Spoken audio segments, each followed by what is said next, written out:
On s'imagine toujours que le moment où l'on est accepté à l'université va procurer une certaine émotion. Du soulagement, de la fierté, peut-être même de la joie. Pour moi, c'était comme être sous un projecteur, mais sans scène sous mes pieds. L'email d'acceptation est arrivé un mardi. Je me souviens de ce détail. Il pleuvait dehors, c'était calme à l'intérieur. Un de ces après-midi où la maison ressemblait à un musée, habité par des gens qui se parlaient à peine. J'ai ouvert l'email à la table de la cuisine. Programme de génie mécanique de l'Université d'État, celui dont je rêvais depuis mes 15 ans, depuis que j'avais commencé à esquisser des inventions ridicules dans les marges de mes devoirs de maths. Nous avons le plaisir de vous informer. Les mots se sont brouillés un instant. Je l'ai relu, juste pour être sûr que je n'imaginais pas tout. J'ai levé les yeux. Maman pliait des serviettes dans le salon. Papa regardait à moitié une rediffusion de Buzzball, avec le volume très bas. Ashley, ma sœur, était assise en tailleur par terre, en train d'envoyer des textos. J'ai été accepté, ai-je dit. Personne n'a sursauté. Personne n'a accouru. Maman a souri faiblement. C'est bien, chérie. Papa a hoché la tête. Tu vois, je t'avais dit que tu finirais par trouver quelque chose. Ashley n'a même pas levé les yeux. Cool. C'est tout. Toute mon enfance venait d'être reconnue, puis balayée, en 3 phrases indifférentes. Le lendemain matin, mon père m'a appelé dans le garage. Le garage avait toujours été une sorte de confessionnal, pour les choses qu'on ne voulait pas que maman entende. Les disputes, les sermons, les conversations gênantes. Il s'est appuyé contre l'établi, comme s'il donnait des conseils de carrière à un inconnu. Tu as 18 ans maintenant, a-t-il dit. Un homme. Il est temps de commencer à penser comme tel. Je savais déjà. Je savais où il voulait en venir. Pourtant, j'ai demandé, et l'université? Il a haussé les épaules. Ça, c'est ton problème maintenant. Pas d'économie, pas de soutien, pas de co-signature pour les prêts. Juste cette phrase, prononcée avec la finalité d'un coup de marteau de juge. Tu es un homme maintenant. Ils ont toujours traité la responsabilité comme une médaille qu'ils ne voulaient pas s'accrocher eux-mêmes. Quand Ashley oubliait de faire sa vaisselle, elle est encore jeune. Quand je manquais un seul devoir, grandis un peu. Quand elle pleurait, elle est sensible. Quand je pleurais, arrête de faire ton cinéma. Je me suis souvent demandé si, peut-être, j'étais vraiment défaillant. Si peut-être je méritais moins. Mais ce matin-là, dans le garage, la façon dont il a prononcé cette phrase, comme si c'était de la sagesse et non de l'abandon, ça a fait tilt. Ça n'avait jamais été une question de justice. C'était une question de commodité. J'ai reporté mon inscription. Puis je l'ai reporté encore. J'ai pris plus d'heures à l'entrepôt, les soirs, les week-ends. J'ai postulé à des bourses que personne n'a jamais lues. J'ai arrêté de parler de l'école. J'ai arrêté de demander de l'aide. Finalement, j'ai juste arrêté. Ils ne l'ont jamais remarqué. 1 an plus tard, Ashley a été acceptée à l'université, une de ces universités d'art libéraux hors de l'État, le genre d'endroit qui fait sa pub avec des hamacs et un esprit de communauté. Ils ont organisé une fête. Des ballons, une bannière, un gâteau avec le logo de l'école. Papa a fait griller du steak, de la viande trop chère pour les soirs de semaine. Ils ont posté ça sur Facebook avec le hashtag parents fiers et 17 émojis cœur. Ils lui ont acheté une voiture, ont payé l'intégralité de sa première année de scolarité, et ont couvert les frais de son appartement hors campus. Quand elle a posté une photo de sa chambre d'étudiante, il y avait des guirlandes lumineuses, une parure de lit assortie, et une légende qui disait « Je n'aurais pas pu y arriver sans maman et papa cœur qui grandit, cœur qui grandit, cœur qui grandit ». J'ai fixé cette photo pendant 10 minutes. Je ne savais pas si j'avais la nausée, si j'étais furieux, ou si je me sentais simplement effacé. Plus tard ce soir-là, j'étais assis dans mon studio, le genre d'endroit avec de la peinture qui s'écaille sur les cadres de fenêtres et un frigo qui vrombissait comme s'il se plaignait. J'avais des ramans qui bouillaient sur la cuisinière. La vapeur embuait la vitre. Et je me souviens avoir vu mon propre reflet. Des yeux fatigués, un sweat à capuche taché de graisse, les doigts encore à vif d'avoir déchargé des caisses toute la journée. Je n'ai pas pleuré. Je n'ai pas crié. J'ai juste regardé. Et j'ai pensé, voilà ce qu'ils appellent l'indépendance. Mais pour elle, ça s'appelle du soutien. C'est à ce moment-là que j'ai su. Je n'avais pas seulement été oublié. J'avais été effacé. Il y a une forme de deuil particulière à regarder quelqu'un d'autre vivre la vie qui aurait dû être la vôtre. Et à savoir que vous n'avez même pas le droit de vous sentir en colère à ce sujet. Je n'ai pas explosé de rage. Je ne me suis pas déchaîné. Je me suis simplement effacé.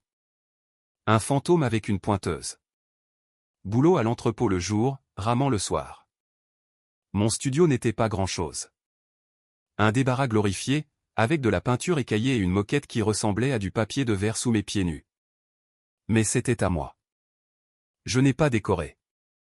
Je n'ai même pas déballé la plupart de mes cartons. Je n'avais pas besoin de racines, juste d'argent pour le loyer. Le travail était éreintant mais prévisible. Des cartons, des palettes, des bottes à embout d'acier et des jointures éraflées. Mes collègues étaient des hommes qui avaient le double de mon âge, qui sentaient la nicotine et souffraient de maux dont ils ne parlaient jamais. On ne se posait pas de questions, on se contentait de hocher la tête, de soulever, de grogner, de pointer en partant. Là-bas, personne ne savait que j'avais autrefois eu des rêves. Ils savaient juste que j'arrivais à l'heure et que je ne me plaignais pas.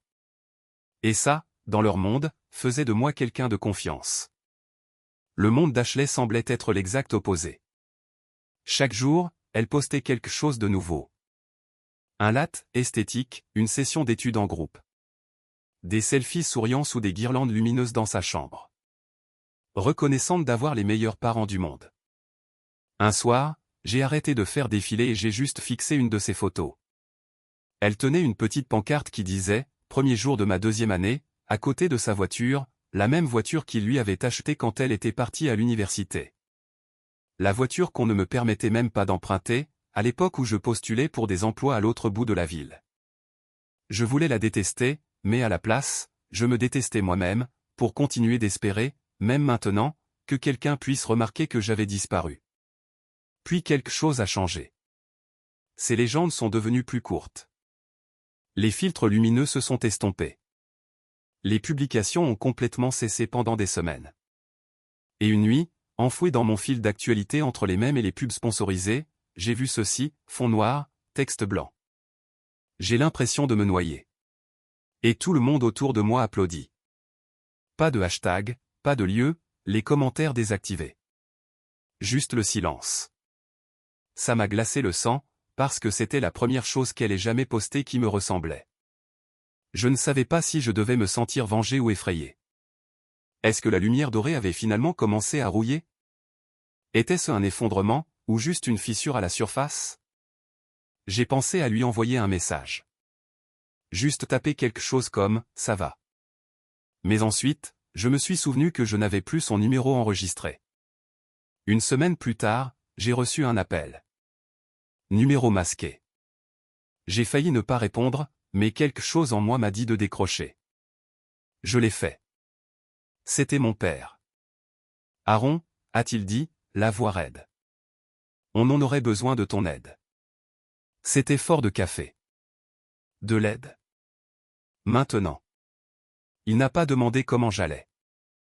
N'a pas dit que je lui manquais. N'a pas dit pardon. Il est allé droit au but, en parlant d'Ashley. Elle avait abandonné ses études. Avait fait une crise de nerfs en classe. Échoué à ses cours. Elle est à la maison maintenant, a-t-il dit. Et elle ne veut pas nous parler. Mais peut-être qu'elle te parlerait à toi. C'était presque comique. Ils avaient refusé de lever le petit doigt pour moi, alors que je m'accrochais à l'espoir comme à un canot de sauvetage. Maintenant, ils voulaient que je sois la corde qui la ramènerait. Je n'ai pas dit oui. Je n'ai pas dit non. J'ai juste dit, je vais y réfléchir. Mais même en raccrochant le téléphone, je savais. Ils n'avaient pas appelé parce que je leur manquais. Ils avaient appelé parce que leur préféré était en train de tomber. Et le second choix qu'ils avaient jeté était peut-être le seul à pouvoir la rattraper. Je n'avais pas vu Ashley depuis près de 3 ans. Pas en personne, en tout cas. J'avais vu la version Instagram, le visage filtré, les brunchs, les selfies de dortoir, les photos dans le miroir avec des vêtements hors de prix et des légendes comme « Je protège ma paix intérieure ». Mais la vraie Ashley, celle sans l'éclat de la perfection organisée, ne m'avait pas regardé depuis que j'avais fait mes valises et disparu. Leur maison n'avait pas changé. Les mêmes volets, le même portail qui grince, le même nain de jardin dans le parterre de fleurs avec le nez ébréché. Même la lumière du porche bourdonnait de la même manière, comme si elle était toujours sur le point de griller. J'ai failli faire demi-tour 2 fois, rien qu'en montant les marches. Papa a ouvert la porte. Il n'a pas souri, ne m'a pas pris dans ses bras, il a juste fait un signe de tête rigide et a dit « Elle est à l'étage », comme si j'étais un livreur venu déposer un colis de pardon. Les escaliers ont gémi à chaque pas, et quand j'ai atteint sa chambre, j'ai hésité. Sa porte était autrefois couverte de coupures de magazines et de gribouillis dessinés à la main. Maintenant, elle était nue, vide, comme si quelqu'un avait déménagé au milieu d'un changement de personnalité. J'ai frappé une fois, puis j'ai lentement poussé la porte.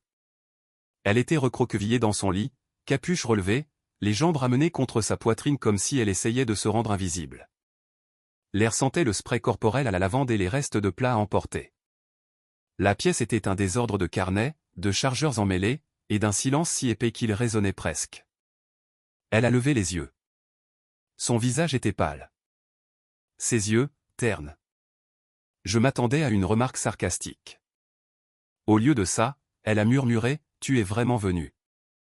J'ai hoché la tête. J'ai failli ne pas le faire. Elle a esquissé un demi-sourire, puis a détourné le regard. Je ne t'en aurais pas voulu. On ne s'est pas pris dans les bras. On n'a pas pleuré.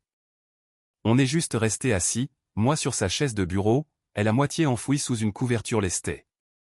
Je pensais que l'université arrangerait tout, a-t-elle dit, après un long moment. Je pensais que si je faisais tout bien, je sentirais que j'ai de l'importance. Je l'ai regardé, vraiment regardé, et j'ai réalisé quelque chose qui m'a à la fois réconforté et brisé. Elle était moi, mais avec 3 ans de retard. Tu avais déjà de l'importance, ai-je dit. Elle a ricané. Pas pour eux. Et à ce moment-là, tout le ressentiment que j'avais pour la voiture, les frais de scolarité, les fêtes, s'est transformé en quelque chose de plus laid. Pas de la haine, pas de la pitié. Du deuil. Du deuil pour nous deux, parce qu'il l'avait préparée à briller, mais seulement tant qu'elle ne tombait pas. Plus tard, en bas, mon père a essayé de rejouer son rôle de patriarche. Il m'a offert un café comme si c'était une monnaie d'échange. M'a demandé comment allait le travail, comme si on se retrouvait après une partie de golf. Tu fais toujours ce boulot à l'entrepôt. Oui, ai-je dit. C'est bien. Un travail honnête, ça forge le caractère. J'ai failli rire. C'est drôle, ai-je dit. C'est ce que tu as dit quand tu as refusé de co-signer mes prêts étudiants. Il a tressailli, mais s'est vite repris. Nous avons tous nos propres chemins. Je me suis adossé à ma chaise. Le mien a été forcé. Le sien a été financé. Il a soupiré, comme si je compliquais les choses. Tu gardes beaucoup d'amertume en toi. J'ai secoué la tête. Non, j'ai lâché prise il y a longtemps. C'est pour ça que je suis parti. L'amertume, c'est lourd. C'est vous qui me l'avez appris. J'ai simplement arrêté de la porter pour nous deux. Il n'a rien dit. Et c'était peut-être sa meilleure décision de la soirée. Avant que je parte, Ashley m'a raccompagné à la porte. Merci d'être venu, a-t-elle dit. Même si ce n'était qu'une fois. Je l'ai regardée. Elle n'était plus la fille des photos. Elle n'était plus la version qu'ils avaient modelée. Elle était brute, désordonnée, réelle. Tu vas t'en sortir, lui ai-je dit. Elle a cligné des yeux. Tu y crois? Oui. Parce que tu as enfin commencé à poser les questions auxquelles j'ai dû répondre seul. Sur le chemin du retour, je n'ai pas pleuré. Je n'ai pas crié. Mais pour la première fois depuis mes 18 ans, j'ai ressenti quelque chose qui ressemblait à la paix. Non pas parce que je leur avais pardonné, mais parce que je n'avais plus rien à leur dire. Et ce silence, enfin, m'appartenait. Le texto est arrivé 2 jours après avoir vu Ashley. Dîner de famille ce dimanche. Ce serait bien d'avoir tout le monde ensemble. Papa. Pas de suivi. Pas de « comment vas-tu » Juste de la logistique. Ça m'a frappé comme une réponse automatique d'un système qui ne m'avait jamais vraiment connu. Je n'ai pas répondu. Je n'ai pas confirmé ma présence. Mais je suis venu quand même. J'avais besoin de le voir par moi-même, pour confirmer ce que je savais déjà. Que ce n'était pas des excuses. C'était un scénario. La maison était exactement la même, trop propre, trop mise en scène, trop désespérée de paraître comme si rien ne s'était fissuré. Ashley a ouvert la porte. Elle avait l'air plus stable qu'avant, toujours fatiguée, toujours incertaine. Mais réelle. Contente que tu sois venue, a-t-elle dit doucement. J'ai hoché la tête. Je me suis dit que j'allais assister au spectacle en personne. Elle a grincé des dents, mais n'a pas contesté. La table était dressée comme une couverture de magazine, serviette en lin, 2 bouteilles de vin de milieu de gamme, des bougies allumées comme si elles essayaient d'exorciser le passé. Mon père était assis en bout de table, comme il l'avait toujours fait, le menton levé, comme un homme qui pensait encore qu'on lui devait le respect juste pour le fait d'exister. Ma mère s'agitait autour de la table avec une fausse animation. Une serviette par-ci, une fourchette par-là, comme si l'activité pouvait remplacer l'affection. Nous nous sommes assis. Ils ont souri comme des hôtes. J'ai mâché ma nourriture et gardé la bouche fermée. Puis mon père a levé son verre. Aux secondes chances, a-t-il dit, comme si c'était quelque chose à quoi on pouvait trinquer sans d'abord dire « pardon ». Je n'ai pas levé le mien. Ashley m'observait attentivement. Elle n'a pas levé le sien non plus. Il s'est lancé dans un discours, sur la famille, sur le fait que nous avions tous fait des erreurs et que s'accrocher au ressentiment n'aidait personne. C'était la même chanson, mais sur un tempo différent. Ce qu'il voulait vraiment dire, c'était « oublie ce qu'on t'a fait. C'est plus facile pour nous comme ça. » Puis est venue la chute. « Regarde comme tu es devenu fort, Aaron, » a-t-il dit, rayonnant comme s'il méritait un crédit. Tu as construit ton propre chemin. C'est quelque chose dont on peut être fier. J'ai posé ma fourchette lentement. C'est comme pousser quelqu'un dans une rivière, dis-je, puis se vanter qu'il a appris à nager. La pièce s'est figée. Le sourire de maman a vacillé. La main de papa s'est resserrée autour de son verre de vin. Ashley a baissé les yeux sur son assiette. Je ne suis pas devenu fort grâce à vous, ai-je dit. Je suis devenu fort parce que j'ai dû vous survivre. Il a secoué la tête. Tu déformes les choses. Non, ai-je dit. C'est vous qui le faites. Vous essayez de transformer mon histoire de survie en votre arc de rédemption.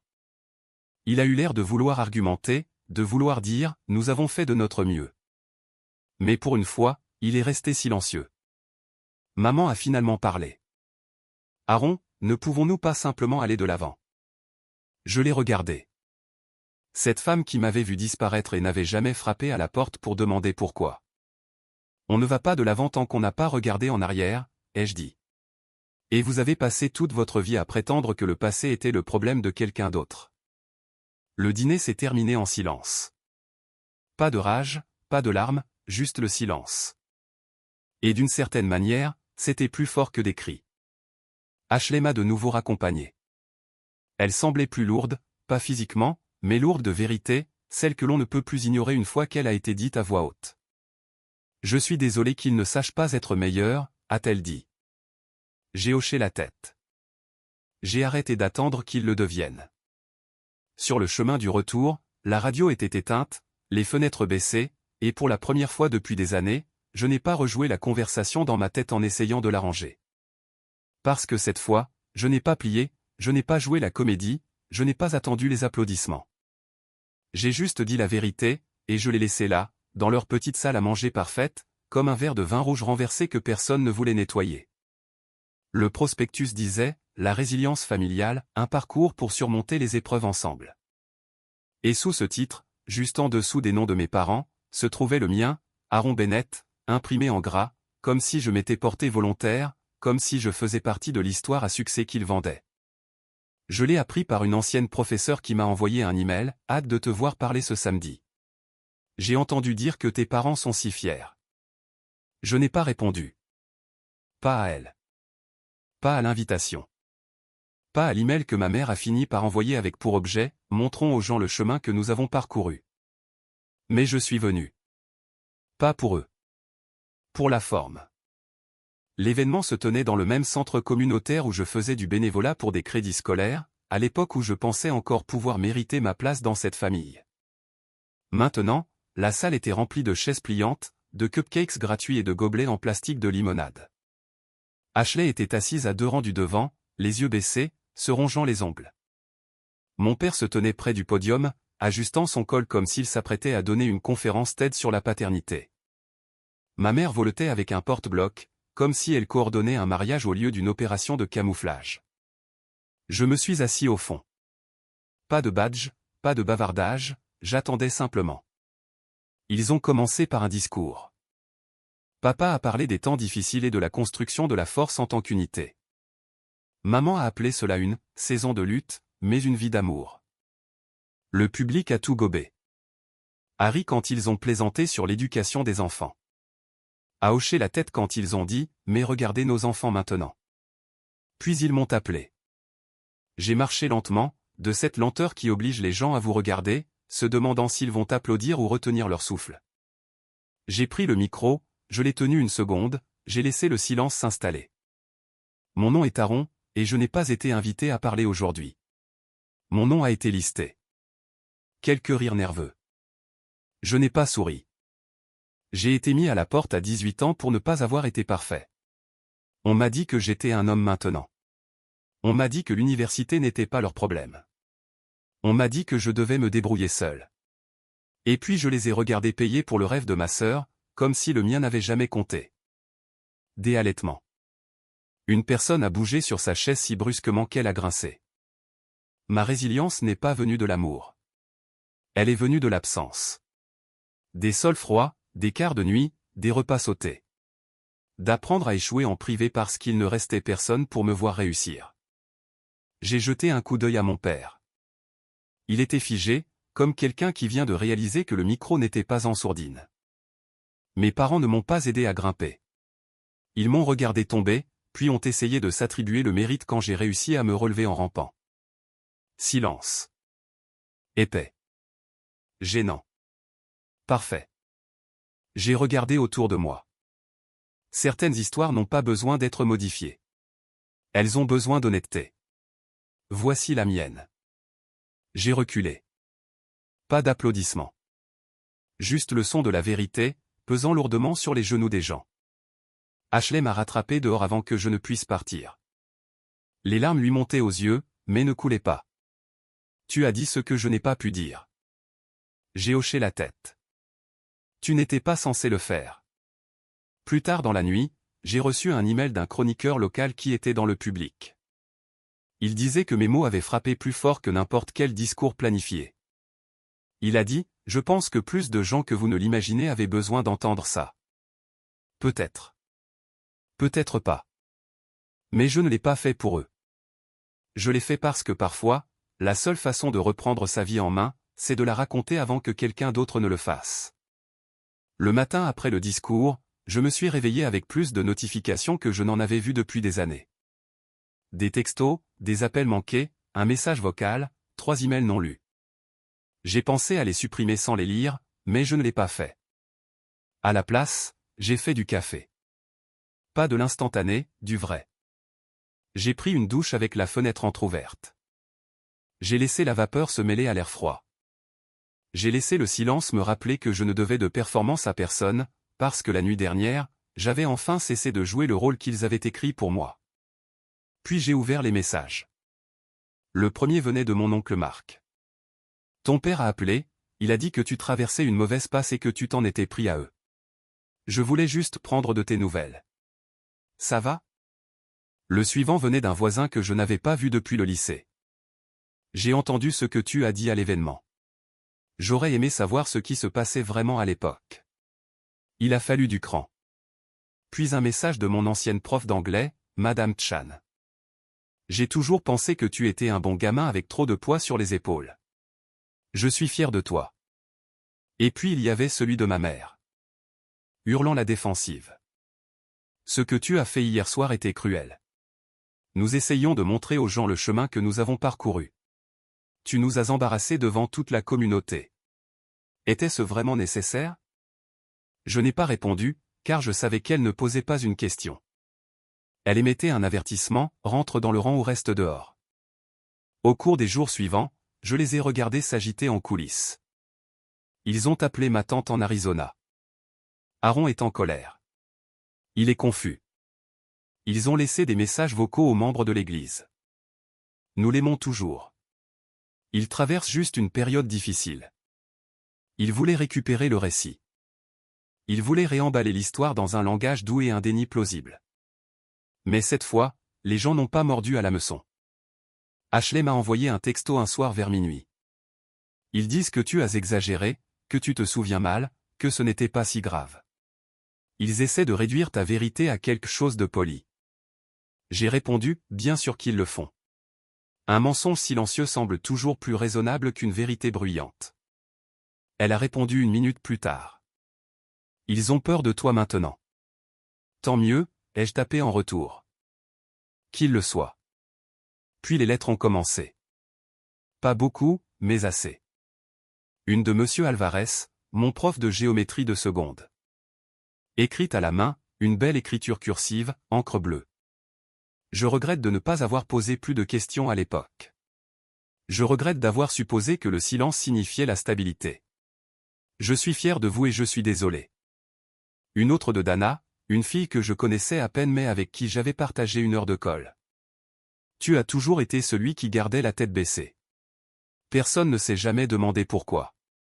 Je me le demande maintenant. Ce n'était pas la fanfare. Ce n'était pas la gloire.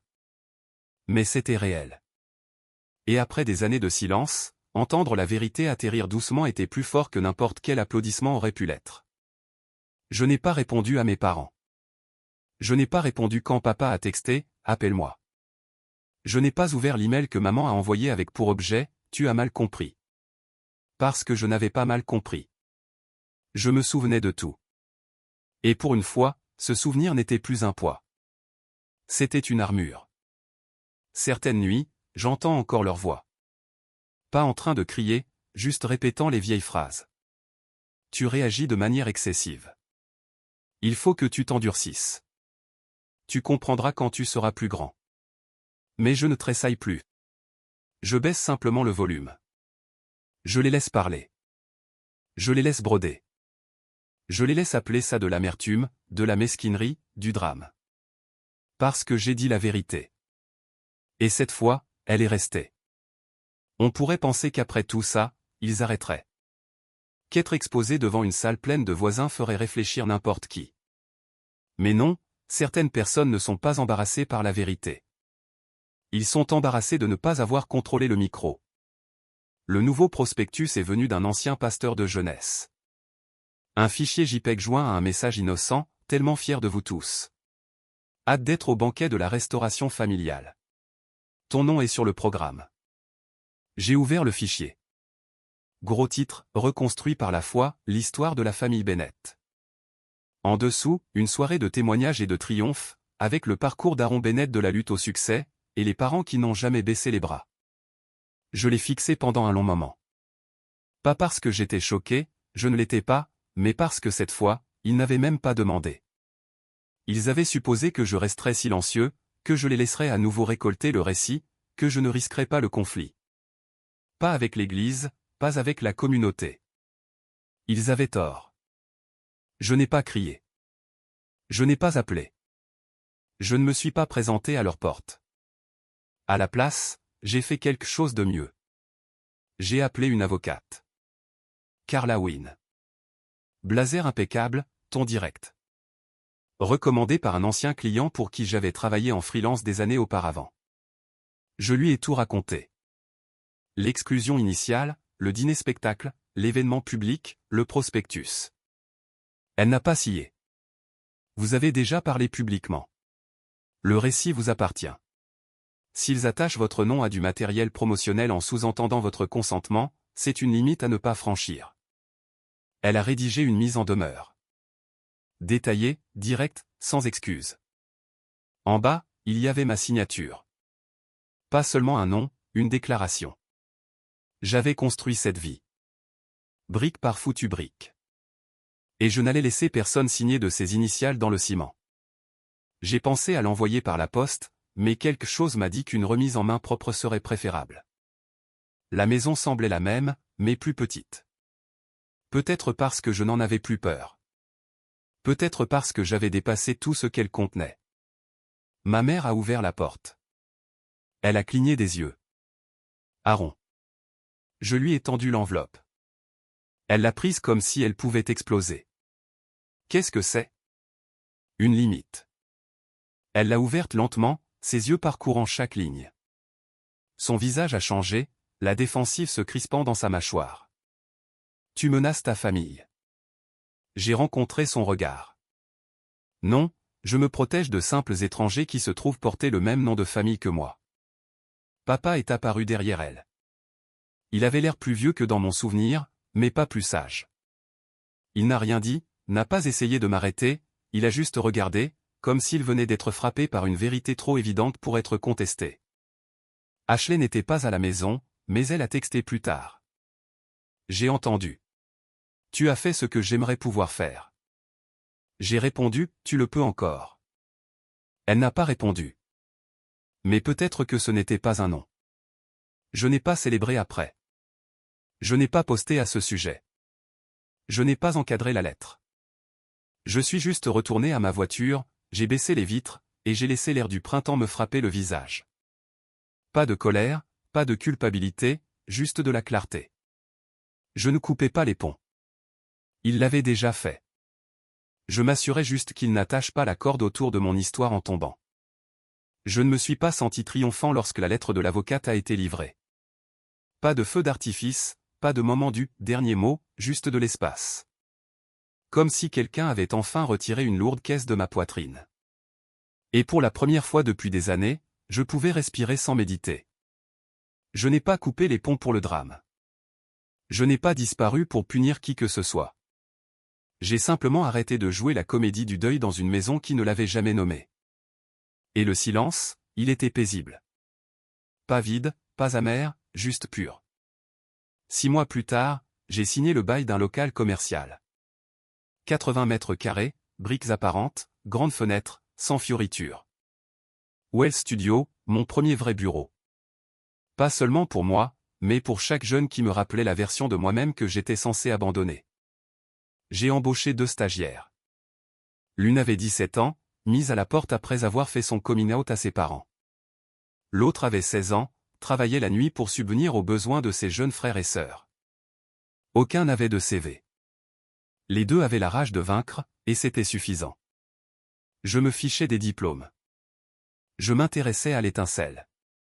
Il ne m'appelait pas « patron ». Il m'appelait Aaron. On travaillait tard. On faisait des pauses sur le trottoir. On créait des choses, pas seulement des graphismes ou des campagnes, mais des idées, des futurs. Puis est venu le fond. J'ai commencé avec $2000 d'économie. De petites subventions, $300, $500, pour les adolescents sortant du système, laissés pour compte ou exclus. La candidature consistait en une seule question, que construiriez-vous si quelqu'un croyait enfin en vous? La première lauréate voulait lancer une entreprise de pâtisserie. Je lui ai envoyé un chèque et un robot pâtissier. 2 mois plus tard, elle avait 90 précommandes et un logo qu'elle avait conçu dans notre studio. Elle m'a envoyé une carte de remerciement. Il y était écrit « Vous m'avez fait sentir que je n'étais pas folle d'essayer. » Je l'ai encadré. Pas pour le compliment, mais pour la preuve. Ashley est passée une fois. Sans préavis. Elle est juste entrée un jeudi après-midi. Elle a regardé autour d'elle, comme si elle n'était pas sûre d'avoir le droit d'être là. J'ai vu le site web, a-t-elle dit. Cet endroit, c'est réel. J'ai hoché la tête. Les dégâts aussi. Elle a dégluti difficilement. Je suis désolé de ne pas m'être interposé plus tôt. Je l'ai regardée. Elle grandissait, encore prudente, encore entre 2 versions d'elle-même. Il n'est pas trop tard, ai-je dit. Mais c'est ton chemin à parcourir maintenant. Elle a hoché la tête. C'est tout. Pas de câlin, pas de larmes, juste de la compréhension. Et parfois, c'est tout ce dont la guérison a besoin. Les gens me demandent toujours si mes parents me manquent. Si je pense parfois à renouer les liens. Je ne mens pas. Je dis, la version 2 que j'ai connue ne me manque pas. Et je n'attends pas une version qu'ils ne sont jamais devenus. Nous n'avions pas besoin d'une fin dramatique. Pas de tribunal, pas de dernière dispute hurlante, juste de la distance. Je n'ai pas brûlé les ponts. J'en ai construit un meilleur, à des kilomètres de là, et j'ai commencé à marcher. Parce que la vérité, c'est qu'ils ne m'ont pas brisé. Ils m'ont donné les outils, involontairement, pour construire quelque chose dont ils ne pourraient pas s'attribuer le mérite. Et j'ai utilisé chaque cicatrice comme un plan, chaque silence comme une fondation, chaque rejet comme un carburant. Ce n'est pas de l'amertume. C'est de l'architecture.